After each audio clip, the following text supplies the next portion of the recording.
Once again, it's a pleasure to have you with us. Welcome to the broadcast. I'm Jesse Rogers.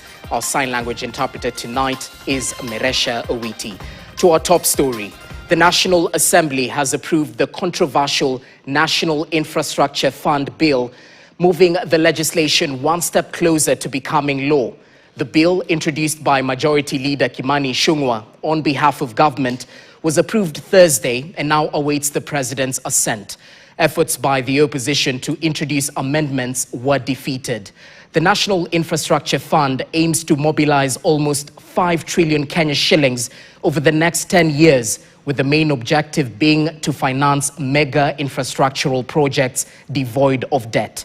KTN's political affairs reporter Daniel Kariuki opens our coverage tonight.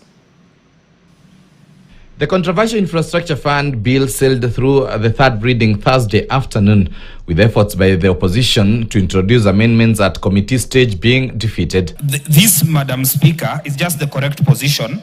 And remember, this is not just any other board. This is where we are investing in as a country, and therefore I wish to move that amendment. If you look at the fund that we are coming up with, this is a fund that will have so much money. And investing in the whole country. And the amount of money itself will even go beyond our national budget. Chair, I like the way Robert Mbui presents presentations that he knows are not true, but makes them look true. Because he has just asserted that this fund will have more money than our national budget. Yet he knows in the bill, and he's the one who was reading for me, that there will be money appropriated from the budget. So how could you be appropriating to a fund that has more money than... even if you want to help Ngogoyo, please base your argument on the truth. The fund will be run by a 7-member board of directors, chaired by an independent director, with the National Treasury Cabinet Secretary also sitting on the board.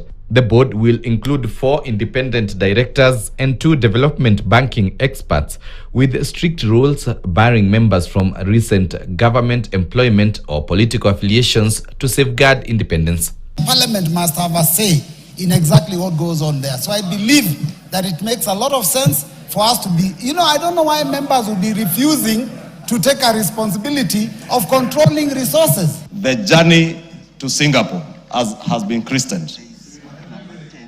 It is not just real. We can see it. We can see the light at the end of the tunnel.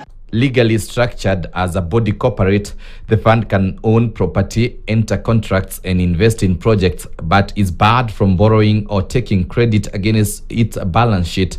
Structured as a limited liability company, the National Infrastructure Fund will serve as the central vehicle for financing priority public infrastructure projects in the transport sector.